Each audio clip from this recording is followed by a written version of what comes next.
It's a Holley goodness for the Monte Carlo, which is now, where is it? In a box over there. But what I did do is start extracting all of the old stuff. So I've got the complete old harness. It was a factory harness that somebody had modified to work, sent the ECU out and have it unlocked.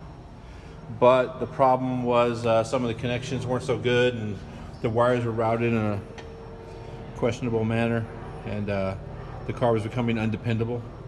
And I mean, it's a nice car. You kind of want to be able to drive it. So we took it all out, and there it is right there. A lot of people are taking these things apart and thinning them out. So what we got going on here is the relay is overheating, the Molex for the relay. That could be a connection issue. It could be a bad cooling fan. It could be just rated too low. Everything is wrapped with electrical tape. I'm just not really down with that. When they thinned out the harness, and if you think about it, this harness and ECU runs the transmission, runs the fuel pump, runs the motor, obviously. So there's a lot of stuff there. It's pretty cool. I kind of like to keep everything simpler and cleaner. The guy soldered all the connections. So the guy, whoever thinned this thing out, they tried to do a pretty good job. I think most of the problem is the fact that it was left in the engine compartment. You can see that those wires have been stretched, twisted, re-crimped. I'm gonna say that there's some questionable crimp technique going on there. You might just have a bad tool for crimping, but either way, there's some water damage on there. ECU was out in the weather. They are weatherproof, but I still don't recommend leaving them in the weather. Actually, you can put them in the engine compartment, someplace secure and dry. However, they had it hanging right there, and on older cars, the engine compartment isn't water resistant or weather resistant, so all the water when you wash the car would just dump right on the ECU. So it was just a recipe for disaster. So this video is going to be all about taking out the old harness and putting in the new harness. Going from it doesn't matter what it looks like as long as it works to it looks good and works good.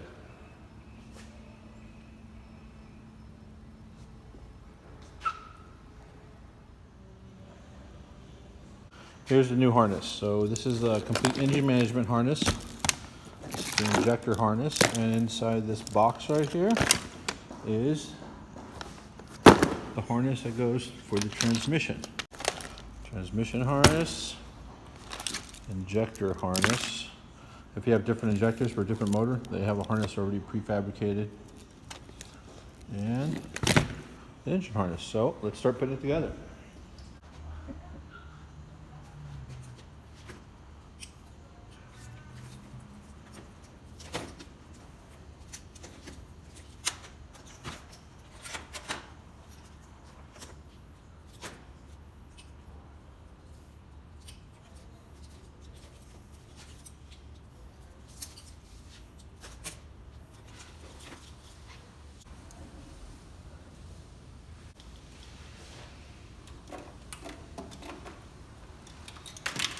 That's one thing about this harness. I get to get rid of the mass airflow sensor. We'll run a map sensor with this.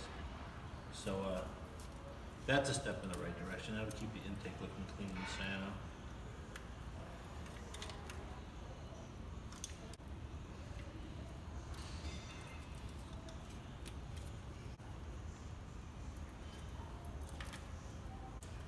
Routing is everything, so you put these in, take the time to route everything in a safe area. We'll be doing this fuel line, that's for certain.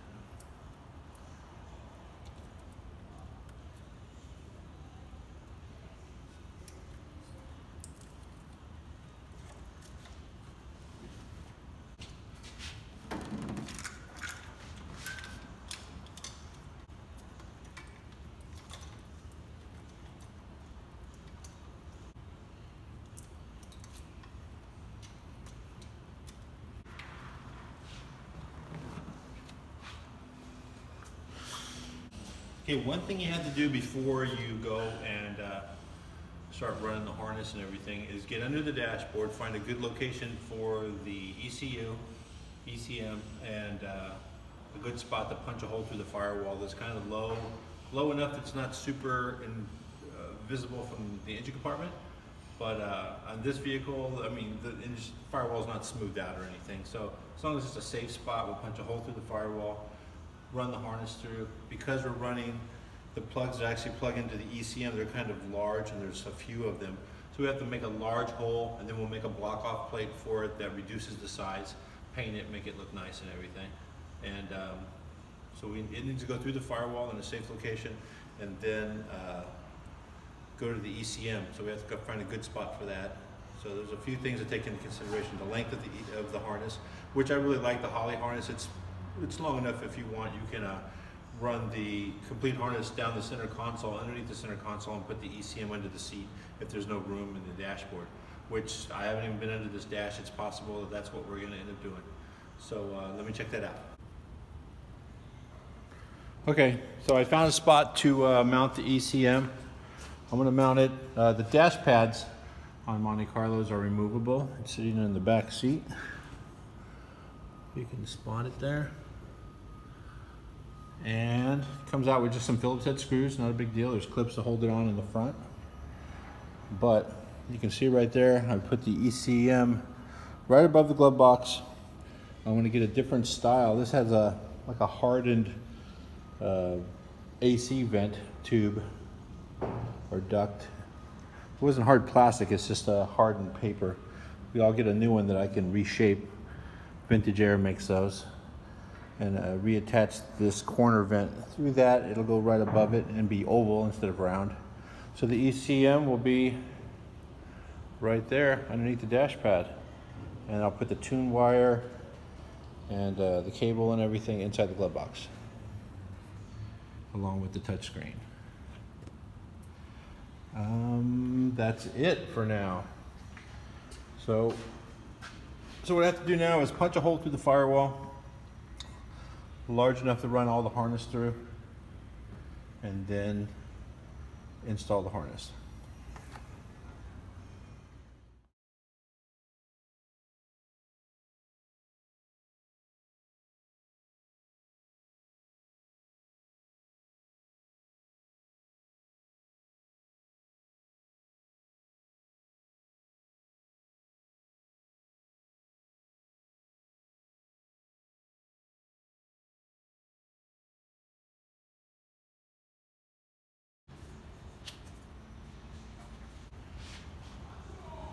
Okay, underneath here on the transmission, there's only two plugs you have to worry about. The large plug, which is the data plug that plugs into the transmission, 4L60, 4L80, I believe are the same. And then the VSS, vehicle speed sensors, on the back of the transmission. Sometimes, I think on the 4L80, there's one on the front, one on the back. The one on the front, they call it turbine speed. We don't use that on a 4L60. Well, I don't believe we use it on the 4L60. I'll read up on it. But the VSS, the rear sensor, that one's important. Helps it, makes it so it can shift.